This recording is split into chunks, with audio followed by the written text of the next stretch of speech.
Hey guys, and welcome to another edition of GOAT Movies, the podcast for the simple movie lover where we discuss movies we've recently seen and see if they have what it takes to become the next greatest of all time. What makes a GOAT movie? Is it quotable? Is it lovable? Is it any-able? You'll find that out today and more. It's been 14 years in the making, so I hope you remember where you put your super suit. Today we're discussing Incredibles 2.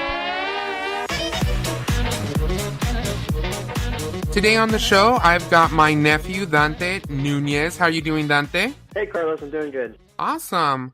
Well, I'm so glad to have you on the show. Today, we're actually discussing a highly anticipated movie, 14 years in the making. Today, we're discussing Incredibles 2. It was actually in 2004 that Incredibles came out. I was a junior in high school. Do you even remember where you were in 2004? Well, I was born in 96, so let's do the math here.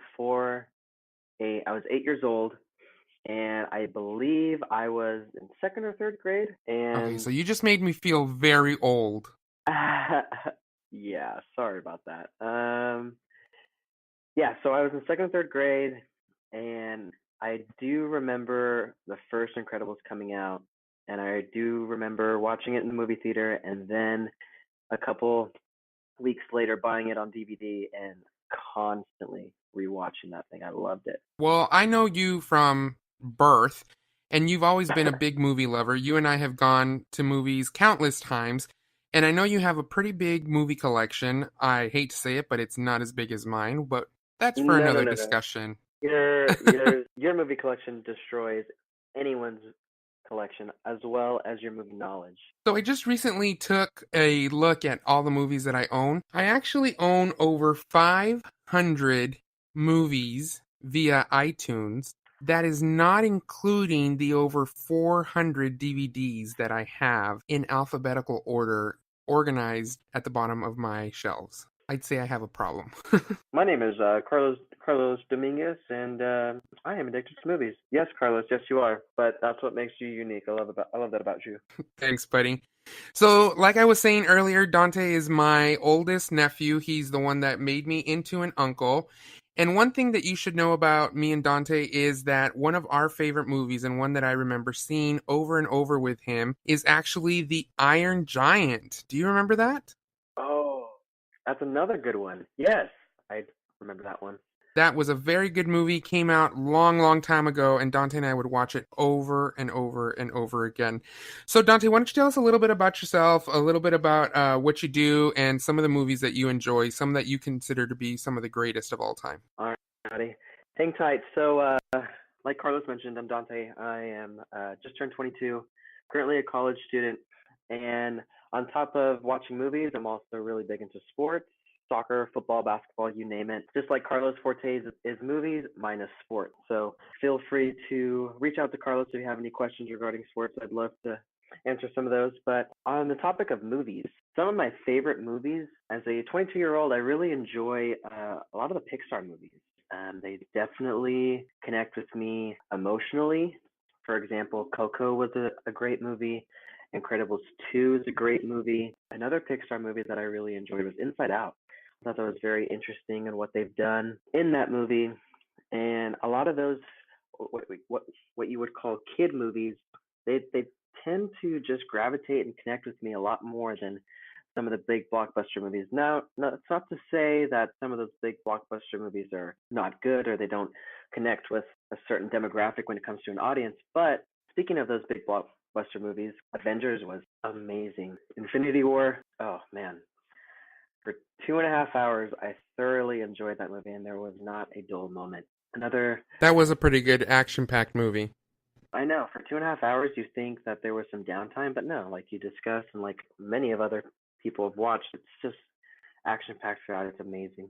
Another movie of mine, I really enjoy the Batman trilogy with Christian Bale.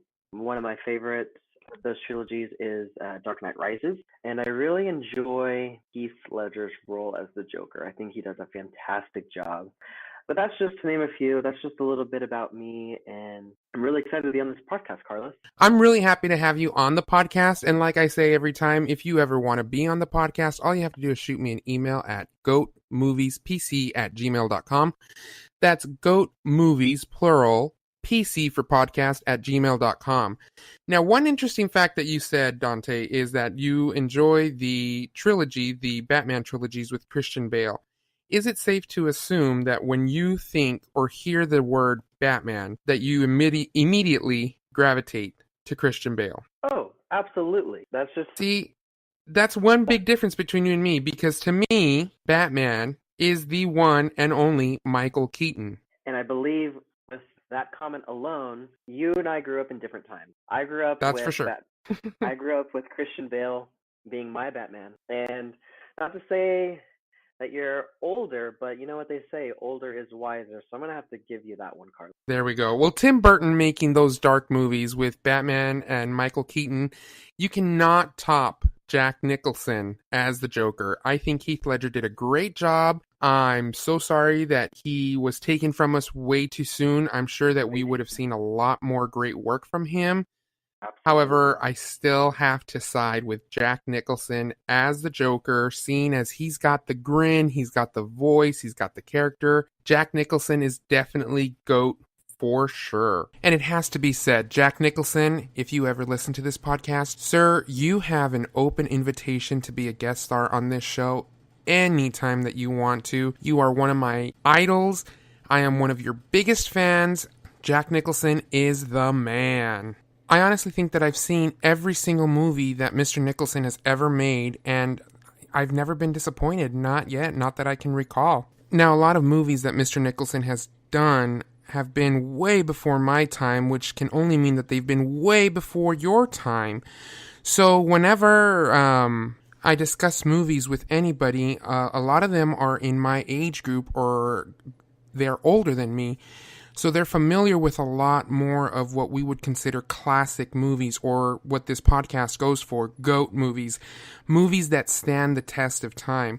I was really eager to have you on the show with me, Dante, because you are so much younger than I, and you and I have watched so many movies together, and you've seen a lot of the movies that I have in my collection. However, I do have to ask you this, because whenever I talk to anybody who's a lot younger than me, like you or some of your friends, or, you know, people that I've interacted with at church or at other activities, I have to sit and wonder and ask if you've actually ever seen any of the movies that we would consider, or that my generation would consider, classic movies, movies that have stood the test of time. For example, one of my favorite movies with Jack Nicholson in it would be A Few Good Men. He had that iconic scene where he was discussing, you know, where Tom Cruise was putting him on the spot for, you know, ordering the code red. So my question to you, or rather where I want to take this, is I don't think that you've seen A Few Good Men, but have you ever seen Silence of the Lambs, for example? I haven't, Carlos. Close Encounters of the Third Kind. Listen. You're going to put me in a bad spot on this one, but I haven't seen that movie either. Well, I'm just saying, what would you consider one of the greatest movies of all time? A classic. Have you ever seen Forrest Gump? I have, but that was years ago. Have you ever seen any of The Godfathers? You know, I haven't, because I grew up with parents who didn't want me watching rated R movies until I got out of the house. So no, I haven't seen any of The Godfathers. But it's okay. But it's a changing of the guard. It's a changing of time. And so that's what ends up happening, is you have these movies that have stood the test of time, and then you run into the younger generation. So for example, you said that you grew up with Pixar, and truly Pixar did start coming out around, you know, mid-90s. That's really when the technology started changing and movies started gravitating towards that. Toy Story completely and totally changed cinema forever in regards to children's movies. And you were of such a young age that you saw Toy Story, and correct me if I'm wrong, but you saw Toy Story as a movie. You saw Toy Story as a movie with toys and colors and pictures and sounds. and you didn't really understand the plot. Whereas when Toy Story came out for me when I was younger, I was still pretty young, but I sort of kind of started getting the plot points and what was going on. Not to mention that I was right on the cusp of understanding those hidden adult jokes that children don't typically get. Like Little Bo Peep and Woody, their chemistry together was a little more towards the adult humor side in the beginning of the movie. So while Incredibles 2 holds a special place in your heart because you remember how excited you were for the first Incredibles, it Hmm. holds an even bigger part in my heart, especially with the fact that I remember I actually, and I'm going to get in so much trouble. I'm 31 years old and I'm still going to get in trouble with my mom. I actually ditched school and went to go see this movie with a bunch of friends. And we showed up after class. After we showed up, maybe I would say 4:30 or 5. We showed up at my friend's house. Her mom was home and she was making us some sandwiches. And she said, "How was school?"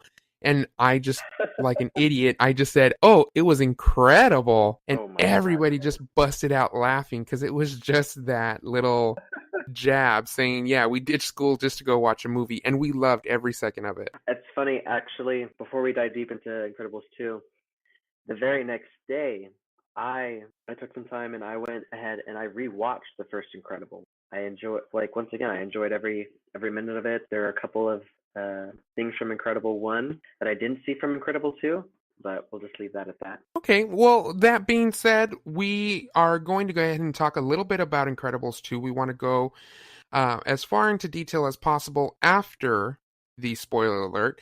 But suffice it to say that Incredibles 2 stars all the original cast. Bob Parr is left to care for the kids while Helen is out saving the world. And you see a lot of that in the trailers. You also, just like every other Pixar movie, you are treated to a little pre-movie called Bao about Oh, a mother who makes dumplings and that. But since that is still part of a movie, we won't dive too much into detail on that one until after the spoiler alert. But let's go ahead and get the rating system out of the way. Dante, from a scale of 1 to 10, you can give point 0.5 however you see fit. 1 meaning absolutely horrible, you will never see it again, it's not even worth bootlegging. 10 being absolutely the best, it stands the test of time. You would pay to see it multiple times in a single day in a movie theater. What do you score it? Carlos, I'm gonna have to score this one a solid 9, maybe 9.25. It's a movie that should have been out 14 years ago, and I'm Absolutely. so happy that they released it, and I was able to go and watch it on the first few days of opening weekend. That's a solid score. I don't know. Should we round that up to 9.5 or round it down to 9.0? Let's go ahead and just round it solid 9. Solid 9. Dante gives it a solid 9. That is a pretty good score. I'll give you that. I think because of the nostalgic factor and the fact that it is 14 years in the making, I'm going to have to go ahead and rate it a 9 as well.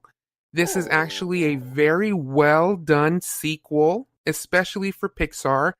I don't think I've actually seen a Pixar film that I didn't enjoy, and I don't think I've ever seen a Pixar sequel that wasn't just executed perfectly. Their sequels tend to match their origins, their original movies, and I find it interesting that Pixar doesn't necessarily exceed or go above what the originals were. Does that make sense? Like the sequel, I've yet to see one, and I can't think of one right now that the sequel exceeds the prequel. They're always right on par with them. No pun intended, seeing as this is Bob Haha. Parr and Ellen Parr and the Parr family. They're right there. What do you think? I'm gonna have to agree with you on this one. I think they're right there too. What I really enjoyed the most, without going in too far into detail, is Incredibles 2 starts off right where Incredibles 1 just left off. That is And a that, perfect point. Absolutely. There's no questioning what happened to so and so, where did this go wrong, or who was left out. It literally picks up exactly where Incredibles left off, which I loved. I thought that was the perfect way to execute this. So, without going into too much detail, essentially, The Incredibles are, They've accepted the fact that they are superheroes. They've accepted the fact that they are going to have to live up to what they consider to be their potential. However, superhero work is still illegal. So they're having to deal with the fact that they have to do it in secret and technically breaking the law. So they're basically enforcing the law while breaking it at the same time. Now, we will dive deeper into that after the spoiler alert. Dante, tell me a little bit about some of the other Pixar films that you've enjoyed. Oh, Carlos, don't do this to me. We're going to be here the whole hour. So, Right. like I mentioned earlier, Coco, Cars, Toy Story, Inside Out, Monsters Inc., Monsters University, Ratatouille, WALL-E. WALL-E's another good one. Oh, WALL-E. I loved WALL-E. So a lot of people don't know this, but what's funny is, I don't even think you know this. I don't remember if it was you or your brother Dominic. You guys had actually gone to go see WALL-E before I had, and I was really excited to see it, but I didn't know what it was about, especially since the trailer doesn't give too much information. And so when I went to you guys and I said, hey, you guys went and saw WALL-E, you guys were all so excited. Yeah, we went and saw it. And I said, what's it about? I don't remember if it was you or Dominic, but one of you's all like, it's about fat people. And I was just like, what? What are you talking about? Dominic, when this movie came out in 2008, Dominic was younger. He was 6 or 7 at the time. 7. So I think it's safe to say that probably was Dominic. More than likely, I wouldn't put it past him. So, that being said, let's go ahead and play the trailer for Incredibles 2, after which we'll go ahead and give the spoiler alert and talk a little bit more in detail about Incredibles 2. What do you think? Honey, where is my super suit? Let's do it, Carlos. That's right. Let's go get our super suits on. Here's Incredibles 2 trailer. Did you wash your hands? With soap? Did you dry them? What? Is this all vegetables? Who ordered all vegetables? I did. So, are we going to talk about it? What? The elephant in the room. What elephant? Mom's new job. It's time to make some wrong things right. Help me bring supers back into the sunlight. We need to change people's perceptions about superheroes, and Elastigirl is our best play. Better than me? Whoa! I like Mom's new job. Bye, sweetie. I'll watch the kids, no problem. That's not the way you're supposed to do it, Dad. They want us to do it this I don't way. know that way. Why would they change math? Math is math. Okay, Math Dad. is math.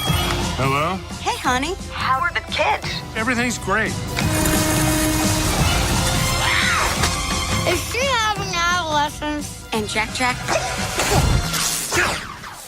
He's in excellent health. What the? Num num cookie. Oh my God! Cookie. Wow, gay. That is freaky. You know it's crazy, right? To help my family, I gotta leave it. To fix the law, I gotta break it. You've got to, so our kids can have that choice. Thank you, young man.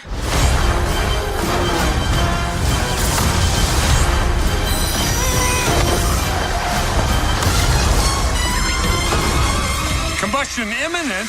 What does that mean? Ah! It means fire, Robert. The Screen Slater interrupts this program for an important announcement.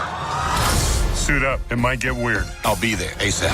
Where you going ASAP? You better be back ASAP. All right, and there you have it. Incredibles 2 now out in theaters. It's about an hour and 58 minutes long. I highly recommend you go and see it. We give it a solid 9 on that one. So let's go ahead and give that spoiler alert. Red alert. Anything after this point is completely fair game. If you don't want the movie spoiled for you, go ahead and pause the podcast, but be sure to come on back and rate it. And leave your comments below. Let us know what you think. So, that being said, let's go ahead and get started with the first movie that we saw, which is the Bow movie. This is the Pixar short that comes before every other movie. Why don't you tell us a little bit about it? Oh my God, Carlos. Okay. I wasn't expecting a short film before Incredibles 2. And Bao, it's a cute short film. Now, what made this interesting is, Carlos, I'm gonna need your help on this. So, remind me. So, with Bao, they're making dumplings, and all of a sudden, this dumpling just comes to life. And as the movie keeps going, you kind of see the progression of life. But all of a sudden, the mom decides to eat the dumpling, and everyone was shook. Oh my Everyone was gosh, gasping yes. in the movie, and I was Absolutely. so shocked. I didn't know what was going on. And then all of a sudden, we finally see her husband coming out, and it's funny. I actually had someone from the theater shout out, "Where's he been this whole time?" And I was thinking the same thing: is where's the husband been this whole time while this dumpling, if you will, was growing up? And lo and behold, it turns out it's her son, and I was extremely thrown off. But overall, I thought it was pretty cute. I think everybody was thrown off with this movie, especially since it started off. I couldn't tell if this, I'm going to get a lot of flack for this.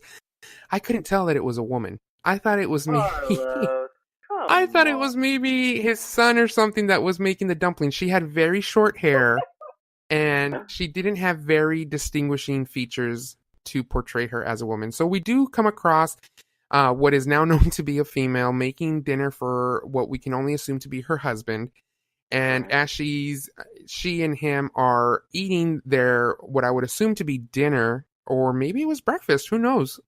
Because he left right after that. I remember. Yeah, it was breakfast. So they're eating these dumplings, and as she's sticking the last one in her mouth, all of a sudden it starts crying, and it sprouts legs, and it sprouts arms and little eyes, and she just falls in love with this little thing. So the mother's caring for this little dumpling. It is legitimately a dumpling. I thought it was kind of weird that he fell on his head and some of the stuffing fell out, so she just restuffs him and molds I him. remember that. Yeah. That was a little awkward. But Yep, as we it was. progress through the movie, the little dumpling starts getting a little attitude with his mom, and she becomes a little overprotective, and he starts drawing away from her and drawing away from her. And then all of a sudden, this little dumpling, fast forwarding, shows up with a blonde woman and is engaged and is moving out. And she is so sad, and she's trying to stop him, and she doesn't want him to move out whatsoever. And as his fiance is waiting for him in the car, she slams the door, grabs him, and eats him. And you literally heard the entire theater just gasp. I even caught myself gasping, and you know that everybody in their mind was, what the hell just happened? Because first and foremost, we have this dumpling that just sprouted to life, and then she has cared for it, and we grow this attachment to this little dumpling, and then all of a sudden he's gone, and she ate him, which was so weird. That was a twist that we did not expect. Threw me off. You have no idea. But overall, I thought for a Pixar short, it was fitting. It was cute. Everyone was engaged. Absolutely. So let's not forget how it ends. Basically, the mother goes into a big depression because, this little dumpling is gone. Come to find out that the dumpling isn't gone. The dumpling is actually just a metaphor for her actual son, whom she got into an argument with, and he ends up coming back. And one main theme throughout the movie is that they share these little donuts. So the mom is actually sad, and the son shows up and basically offers a peace offering with a box of donuts, and they partake donuts, and all is right in the world with mom and son. So I love you, Mama. I know my mom's listening in, so love you, Mom. Love you, Grandma. But to end that Pixar short, what was interesting is once they got past that, the son and the soon-to-be wife are all pictured in the living room making dumplings together. Exactly. So do you think that's a metaphor for them having grandkids? Potentially. We'll just have to see what the sequel brings. Right. So that's where we start jumping into Incredibles 2. And actually, I have to hand it to them because there was, I guess you could call it an introduction or another short film, but it wasn't really a short film. We actually meet the entire cast. We meet Craig T. Nelson, who plays the voice of Bob Parr, or Mr. Incredible, and the great Samuel L. Jackson, who plays Frozone. Did you see that Facebook video of the guy who showed up to the Incredibles 2 dressed up as Frozone? Yes, I saw that. He was walking into the movie theater. It was him and his girlfriend, and he was getting pictures upon pictures as he was walking to the movie theater. And when he gets He there, killed it. He looked he exactly did. like him. He was tall, he was skinny, little arms. I mean, he killed it. And one thing that we should note is that Dante and Dominic and I went to go see Suicide Squad, and there was a girl there who was cosplaying as Harley Quinn, Harley and she Quinn. killed it. She looked She just like did. her. She had the We even have tattoos, the pictures with ripped her. short. Yeah, we got to take pictures. So that just reminded me of that when I saw that video. Anyways, we are introduced to the movie by the original cast, and they're basically apologizing for the fact that it took 14 years for this movie to be made. I mean, the fans who saw Incredibles were begging for a sequel for 14 years, and they finally came out. Now, one thing that we should talk about, because we actually talked about this earlier, not you and I, but me and some other friends. Do you think it really took them 14 years to come up with the plot and the storyline and the drawings and everything the way that they said it? Or do you think this was just a business move where it's like, you know what, the franchise is kind of coming down, it's kind of dying out. Let's bring it back up. Let's light that fire again, and let's start this franchise all over again. In my opinion, I definitely do think it was a business tactic. I was furious that it did take 14 years, and I'm still trying to figure out what the real reason was, but I think it's safe to assume it's a business tactic overall. And, it worked. They topped box office records in that opening weekend. Absolutely. They are currently sitting on $182 million. And that is just over the weekend. So that is a great opening for a movie. All right, so actually, the movie picks up exactly where we left off. We start off with an interview with Tony Reitinger. He's actually being interviewed by Rick Dicker, who is the detective or the government agent who has been put in charge of helping the Pars. This voice is actually portrayed by Jonathan Banks. The original person who played this, which was Bud Lucky, actually passed away in February.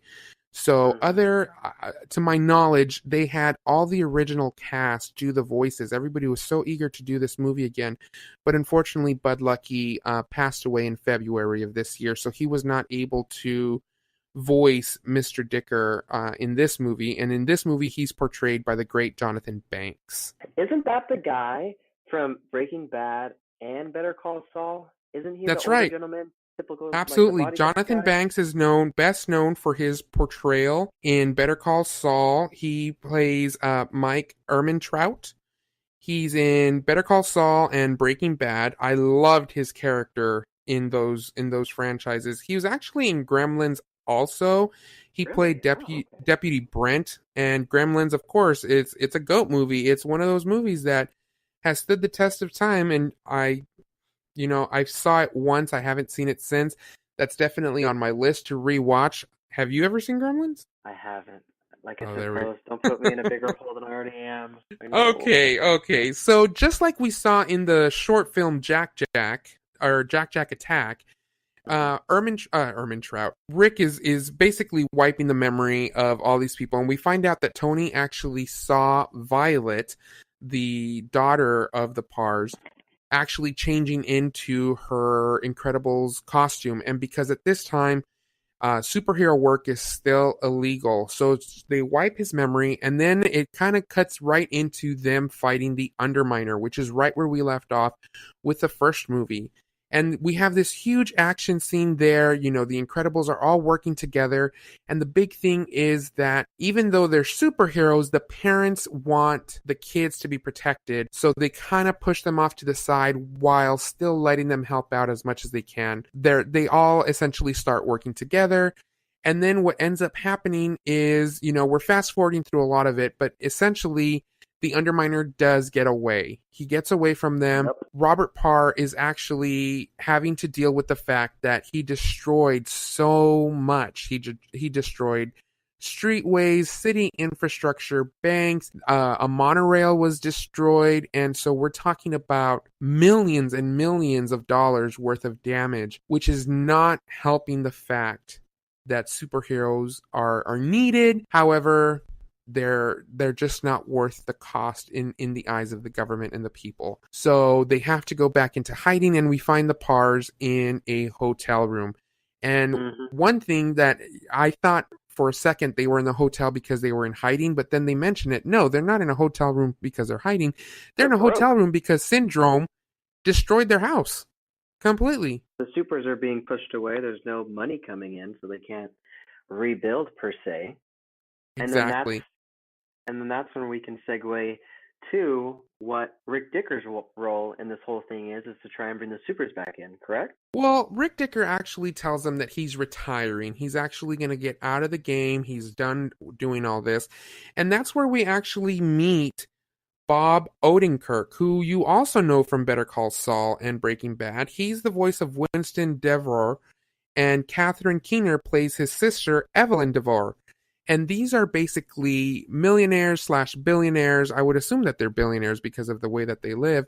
And they own a telecommunication company. And the brother, Winston, actually has a fascination with superheroes. So it's his idea to bring forth all these superheroes and bring them back into the spotlight because he knows that the world needs them more than ever. And just like Batman, we find out that, some burglars had broken in and they'd actually killed his parents. Now, working together with his sister is the brains of the operation. She builds all the technology, she builds all the tools that have launched this telecommunication company to the top, and he's able to convince the supers to come out of hiding, and he shacks them up, he puts them in this nice house, and this is where he starts basically laying the groundwork to slowly introduce the supers back into life. Now, this is one key factor in the entire movie. He actually chooses Helen to be, quote unquote, the spokesperson for the supers based on the fact that Mr. Incredible, he's not so graceful. He is all bronze. He's all muscle. So he has no problem destroying buildings, destroying infrastructures, and causing damage because he's all about the muscle. Whereas Helen, she's Elastigirl, she can stretch, she's a little bit more graceful, and he even has a dossier full of reports showing how much damage Mr. Incredible has caused versus how much damage Elastigirl has caused. And because they're trying to introduce the supers back into the world, we actually see that she would be the better option because she's a woman and she's, going to be the face of the supers and introduce them slowly and not cause as much damage. And I also, too, think that it was a great tactic to choose Helen over Mr. Incredible. Like you mentioned, with all the finances and everything that he breaks, basically everything he touches, he destroys. But exactly. I also think that it is a tactic that Pixar is doing, having women being the main role, and I love that. Absolutely. It's great. There was definitely a lot of political undertones in this movie, a lot of what we're seeing in today's world with, immigration reform, with the LGBTQ community. There's a lot of political undertones, and I feel like that was kind of the adult undertone in the movie for the adults. They see the comparison, they see where the movie is headed, but it wasn't outright saying, hey, this is what we're talking about. But it's definitely art representing life. We see a lot of that. And I'd have to go back and see a lot of the Pixar movies again, but I don't remember them being so political. When I saw Black Panther, I saw a lot of political undertones there, and it really impacted me. I really didn't like that.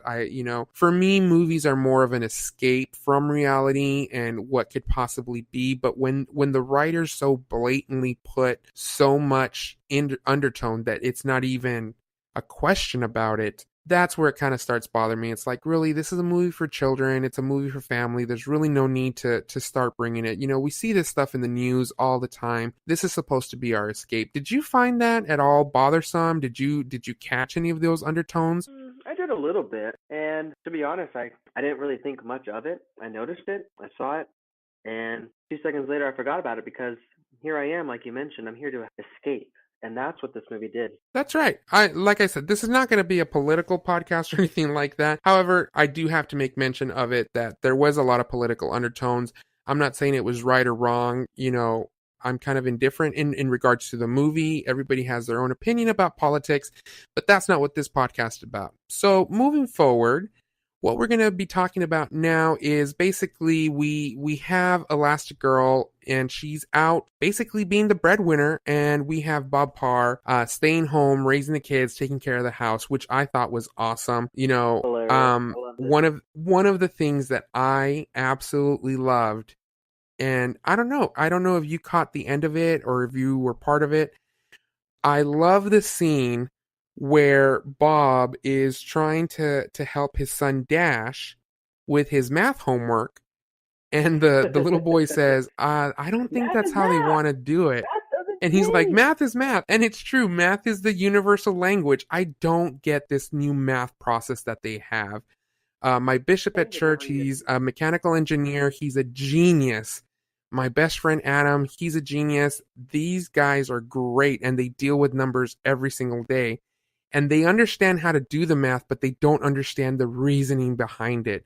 Did you get taught this new math? I forget what it's called. Were you part of this generation that got taught this new math? Because I know your brother and your sister are. I think it's called Common Core math. No, I wasn't a part of that. That is my brother and my sister. They're dealing with having to learn math the hard way. I learned the math just like you did, man, just like everyone else. How Exactly. It should be taught. You know, I line up everything and I have to write it down. Your mom, my oldest sister, God bless her, she is a human calculator. She can do math in her head like nobody's business. But you know what? I'm not the numbers guy. I have to write it down. I have to see it. I have to work it out on paper. It'll take me a full sheet of paper just to work out one equation. It's ridiculous. So kudos to her and anybody else who can do all this math in their head. But this new math, I'm sorry, kiddos.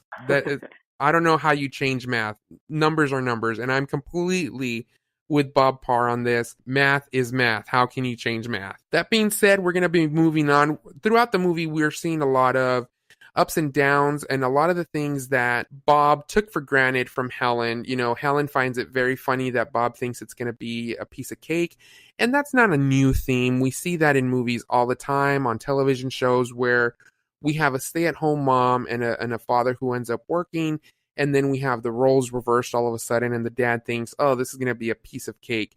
Let me tell you something. I've had to take care of kids a couple of times, and it's only for a day or two. I don't know how stay-at-home moms do it. That is a full-time job that never has a day off. They have no breaks whatsoever, and really that goes for all moms. And so with this movie, one of my favorite scenes, and I think you'll agree with me on this, Dante, the people who stole the show had to be Jack and the raccoon. Oh, that is one of my favorite scenes, and it will be one of my favorite scenes for a very long time, because that's when we finally, correct me if I'm wrong, that's the first time that we actually see all of Jack's powers. Technically, that's when the Parrs seen his powers. So if you remember at the end of Incredibles 1, he kind of starts showing some of his powers, and there was actually the little movie called Jack Attack that came out as part of the Incredibles package on DVD, and we see that the babysitter that they originally had take care of Jack when they went to fight Syndrome, we actually see a lot of his powers there. So us, the audience, we saw his powers a long time ago, but the Parrs are finally made aware that he does have powers. And not only does he have some powers, he has a bunch of powers. Yeah. He can change size, he can multiply, he can shapeshift, he can clone people, he can electrocute people, laser eyes. I mean, everything and anything. It's amazing. I would say he has limitless power. He is a jack of all trades, or another way to remember him is he is what you would call is it a U.S. Swiss Army knife? The one with multiple... The Swiss Army knife. He is a Swiss Army knife of superheroes. He is a Jack of trades. Aha! I wasn't even doing that pun, but yes. Hi-oh. Okay, yes, hey-oh. So we actually see that Bob is actually starting to train Jack. He's figured out a way to try and help him. And of course, with the help of the lovable Edna Mode, who doesn't love Edna, she's able to develop a suit and technology that will help train Jack in the use of his powers. So as we are slowly being introduced to the supers again and bringing them back into the spotlight. And so we're actually introduced to the new villain called the Screen Slaver. This villain has basically the power to take over your mind, and just by, I guess, hypnotizing you. In a sense, yeah. You have to be watching TV to be hypnotized. Exactly. You become a slave to the screen, so they're able to hypnotize people. This villain starts popping up left and right. So this is the main villain that Elastigirl is trying to capture throughout the movie. In addition to that, Elastigirl is fitted with microscopic cameras so that people can see her in action, because Winston is wanting to show the world exactly what she is doing and why she is doing it. I think that this is just another tie to reality, art representing reality, with police officers nowadays having to wear first-person point of view cameras, and Winston is basically showing the world that the media is telling them that everything is wrong because of all the damage that's being portrayed and that it's unnecessary, but yet his point of view, or rather the Super's point of view, is that all of this is collateral damage. You see a lot of this in the Avengers. When Tony Stark starts destroying buildings, he actually sets up a foundation that helps these people rebuild after he saves them. So together with Evelyn, who's the sister, the techie person, Elastigirl and Evelyn come up with, I guess, some sort of tracking technology where they can track the Screenslaver the next time that the Screenslaver comes out and tries to take over. So Elastigirl actually finds the Screenslaver and takes him down, gets arrested, and the whole time he is claiming that he's innocent. This is where we kind of see the first takeaway. As Elastigirl is reviewing the video footage of her taking down the Screenslaver, she sees that there's a television and it is broadcasting her closed circuit camera. And she doesn't understand how he has access to this when, like I said, it's closed circuit. And then I actually saw this coming from a mile away. I don't know about you, Dante. No, I saw it. I saw it coming. However, I thought it was going to be Winston. Come to find out, it's actually Evelyn. Evelyn is the one who is the Screenslaver. She's used her technology to basically hypnotize people, and she used a pizza delivery guy as a patsy and framed him as the Screenslaver so that she could throw the heat off of them. Come to find out that she has this plot to permanently keep superheroes away because her parents were killed. And while Winston wants the superheroes to come back so that they save him, she actually blames the superheroes. So her parents actually had these Batman-like phones. I think I mean, this was way before my time even, Dante. But in the original Batman series with Adam West, there was a phone that you would pick up and it dialed him, the Commissioner Gordon would pick up a phone. It was a special phone and it would ring directly into the Batcave where Batman would answer. So this is the type of phone that they had directly to Gazer Beam and somebody else. I don't remember the other superhero. But right around the time that the superheroes went underground, that's where these criminals broke into the Devereaux's house, and as he's trying to call them for help, nobody answers. So the criminals end up killing the mom and the dad, and these kids grow up orphans, and that's where her hate of superheroes comes up. So we fast forward, we start meeting a lot of the newer superheroes. We meet Void. There's like 5 of them, and I don't know, they were just placeholders in my opinion. Yeah, they were. They don't have any actual, role in the movie except as placeholders, just like you said. I think that's the perfect term for it. There was no... We meet all these other superheroes that start coming out of hiding, and they have basically a United Nations meeting on a cruise ship, and Evelyn actually hypnotizes all of these supers and tricks Mr. Incredible to come out into the boat, saying that Elastigirl has been taken hostage and that he needs to help, and this is how they get them all. And her ultimate goal is to convince everybody that supers are horrible and that they can use their powers against ordinary citizens. I see a lot of other movies playing into this movie. If you ever saw the movie Spy Kids, you have the villains that break into the house and the kids have to basically come into their own and accept the fact that they're spies. In this one, they're superheroes, and basically the kids save the day for the parents. The parents are taken hostage. I think it was Spy Kids 2 that happened, where the adults were taken hostage and brainwashed. So we see a lot of Spy Kids in this movie. I mean, what did you think? I think there's a lot of movies that Incredibles, they grabbed bits and pieces. Now, when we were talking about the telecommunications and the closed circuit, that reminded me of The Dark Knight and what Lucius and Bruce did to try and actually find the Joker. They used the same telecommunication with everyone's phones and created that. Do you remember that scene? Yeah, absolutely. And it's just a testament to where we're headed now with technology, and everywhere you can find a computer screen or a television screen in any direction that you look. So I think it's a real testament to that. So basically, there's a huge action scene, which is great, absolutely fantastic scene. They end up, fighting, and they win the day, and everybody falls in love with the supers once again. What are your final thoughts on this movie, Dante? Overall, like I've mentioned throughout this entire podcast, I really enjoyed it. Oh, me too, for sure. And the great thing is about this is that they definitely left it open for a third movie. I don't know how I feel about a third movie. I don't think that a third movie will actually be warranted here. They weren't chasing. I guess they left Tony at the theater, and Violet says, "Here, buy me some popcorn and save me a seat. I'll be right back in 20 minutes." And they're just chasing after a regular criminal who had just robbed a bank or something like that. It was a police chase. It's not like the first one where, we get introduced to this villain, the Underminer. But maybe that will be the trilogy. Maybe, we'll pick up where the Underminer left off, because that's really the only unanswered question, is what happened to the Underminer, because all we know is that he got away. So maybe there's the trilogy right there, Underminer. There's a trilogy right there, or they can go down another path. With the first Incredibles, we are introduced to a character called Bon Voyage. Ah, that's true. However, Bon Voyage was actually arrested, so for all we know, he's still in jail. But that's another character that they could bring up.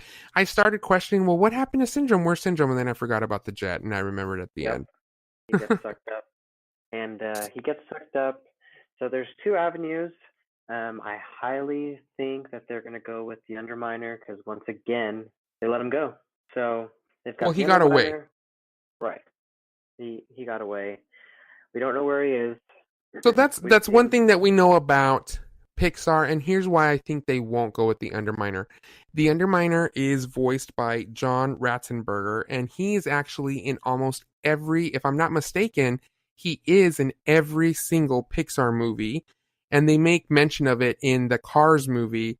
He always ends up playing a little minor role, and you always hear his voice. He plays the voice of Ham in all the Toy Story movies. He plays the voice of the circus leader in A Bug's Life.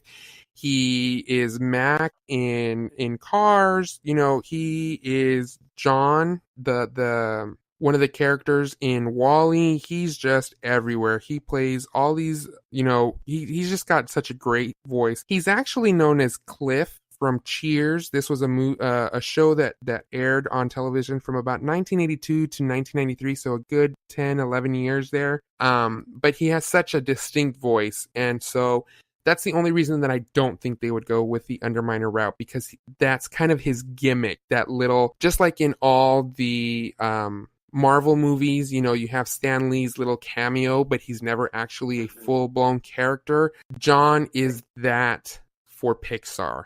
He has these little tiny cameos.